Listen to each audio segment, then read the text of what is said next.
हो गया uncle. Uncle जी, आप दूध ज्यादा डाल रहे हैं। अंकल जी, हम 1 लीटर दूध लेते हैं, आपने तो। अरे रुकिए। कोई बात नहीं, ज्यादा दूध के पैसे मत दीजिएगा। बात पैसों की नहीं है अंकल। बात ये है कि हम तो रोजाना 1 लीटर लेते हैं ना, तो आपने आज 2 लीटर क्यों दिया? वो कहा ना मैडम जी, हम कल से दूध देने नहीं आएंगे। क्यों? आप क्यों नहीं आओगे? हम राकेश को बोल दिए हैं, वो आपको शुद्ध और ताजा दूध दे जाएगा। बस ऐसा ही घर में कुछ समस्या हो गया है, इसलिए हम कल से दूध देने नहीं आएंगे। अंकल आप बताइए तो सही, क्या बात है? आपको मैंने कभी इतना परेशान होते हुए नहीं देखा। कोई बात है तो आप मुझे बताइए। अरे रहने दीजिए मैडम, समस्या के बारे में ना पूछो, वही ठीक है, नहीं तो आप भी समस्या में आ जाएंगे। कोई बात नहीं, रहने दीजिए। दादा, बताइए मुझे, क्या हुआ है? हाँ बेटिया, हमने अपनी बिटिया की शादी एक सरकारी स्कूल के मास्टर से तय की। उसने 10 लाख रुपया दहेज मांगा। सब कुछ फाइनल हो गया। अब कल फोन आया है कि लड़का जिद पे आ रहा है कि उसको बुलेट चाहिए। अब हम बुलेट कहाँ से देंगे, हमको समझ में नहीं आ रहा है। क्या? 10 लाख कैश और बुलेट? इतनी डिमांड कौन करता है? अब एक भैंसिया ही थी जिसका दूध बेच के हमारा घर का भरण पोषण होता था। अब लड़का मान ही नहीं रहा है, बोलता है बुलेट नहीं देंगे तो शादी नहीं करेगा। तो अब एक अंतिम उपाय तो यही है हमारे पास कि भैंसिया को बेच देंगे, उससे जो पैसा मिलेगा उससे बुलेट खरीद के दे देंगे। अब भैंसिया नहीं रहेगी तो हम दूध कैसे देने आएंगे आपके यहाँ।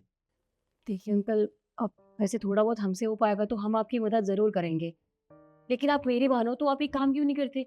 लड़के वालों के पास जाओ, उनसे बोलो कि हम इतना नहीं कर सकते, थोड़ा बहुत कर देंगे। क्या पता वो आपकी बात को समझें और आपको इतना सब कुछ ना देना पड़े। उनको बताइए ना। और आपकी बेटी कितनी अच्छी है। अब आप तो कह रही हैं तो हम एक ट्राई करके देखते हैं। अगर भगवान ने लड़के वाले को सद्बुद्धि दे दी तो मेरा भी घर परिवार चलते रहेगा, नहीं तो पता नहीं बेटे की शादी के बाद क्या करना पड़ेगा। आप ठीक है। फ़िक्र मत कीजिए, सब ठीक हो जाएगा। आप एक बार उनसे बात कीजिएगा, ठीक है? हम देखते हैं कोशिश करके। ठीक है, चलता हूँ। जी। मैडम जी, आप टेंशन मत लीजिएगा दूध का। हम नहीं आएंगे दूध देने तक, कोई बात नहीं, राकेश दे के जाएगा। जी। बताओ, इतना दहेज कौन माँगता है? 10 लाख रुपए!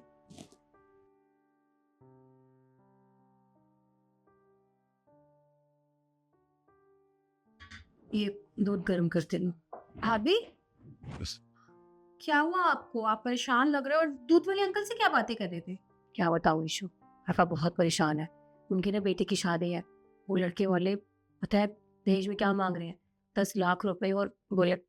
हाँ, वो इतने गरीब हैं, वो कहाँ से करेंगे? हाँ, मैंने बात करी तो है कि आप जाके लड़के वालों से बात कीजिए, क्या पता वो आपकी बात को समझे। तो चाहते हो उनकी बात समझ जाए और सब कुछ ठीक हो जाए। पर कुछ समझ नहीं आ रहा, अगर वो सब नहीं हुआ तो क्या करेंगे फिर हम? भाभी 10 लाख रुपए बहुत होते हैं और काका कहाँ से मैनेज कर पाएंगे। हम उनकी मदद नहीं कर सकते क्या? हाँ, इशू, देखो मदद तो मैं भी करना चाहती हूँ, पर एक काम करती हूँ, मैं तुम्हारे भैया से बात करती हूँ, क्या पता कुछ सेविंग्स हो उनके पास। तुम पापा और मम्मी से बात करो, ठीक है? ठीक है भाभी, और मेरे पास ना मेरी कुछ सेविंग्स रखी है, मैं भी मदद करना चाहती हूँ। ठीक है, तुम देखो, मैं तुम्हारे भैया से बात करके आती हूँ, ठीक है? भाभी, मेरे पास ज़्यादा पैसे तो नहीं है, बस इतनी ही सेविंग्स थी। आपको क्या लगता है इतने में अंकल जी की मदद हो जाएगी? इशू, मैं भी तो यही चाहती हूँ कि उनकी मदद हो जाए, पर पता नहीं, देखते हैं, जितना हमसे हो पाता है हम तो कर ही रहे हैं। हाँ भाभी, पर आपको क्या लगता है कि अंकल आज आएंगे? आना तो चाहिए। मुझे लगता है ना अंकल आ गए हैं। मैं दरवाजा खोलती हूँ। जा फिर देखो जल्दी से, जा जा जा।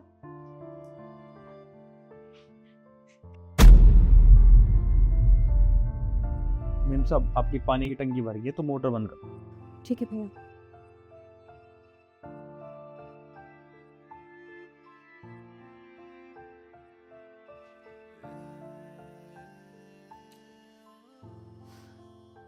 भाभी, मुझे नहीं लगता कि अंकल आएंगे।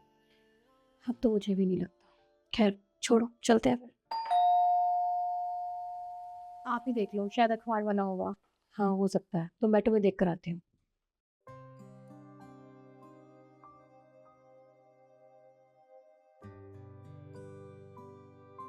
नमस्ते मैडम जी। नमस्ते काका, आप? ये आपके लिए मिठाई लाया हूँ। आपने जैसा कहा था, मैंने जाके लड़के वाले से बात की और वो मान भी गए। मतलब अब सारी समस्या का अंत हो गया। अरे ये तो बहुत खुशी की बात है। मैं बहुत खुश हूँ कि लड़के वाले मान गए। हाँ, वो आपने सही समय पे अच्छा विचार दे दिया। और मैंने लड़के वाले से जाके बात की तो उन्होंने कहा कि मुझे तो दहेज नहीं चाहिए, उनको दहेज में सिर्फ दुल्हन चाहिए। तो मेरे सर से बहुत बड़ा बोझ टल गया। एक काम कीजिए, ये आज का दूध है और मैं अपने बेटे को बोल दूंगा, वो आके दूध दे जाएगा। अब बिटिया की शादी है, 4-5 दिन में उसमें व्यस्त रहूंगा। और एक काम, मैडम जी आप पूरे परिवार सहित आइएगा मेरी बिटिया की शादी में। आप फिक्र मत कीजिए, हम सब आएंगे। ठीक है, चलता। राम राम। राम राम।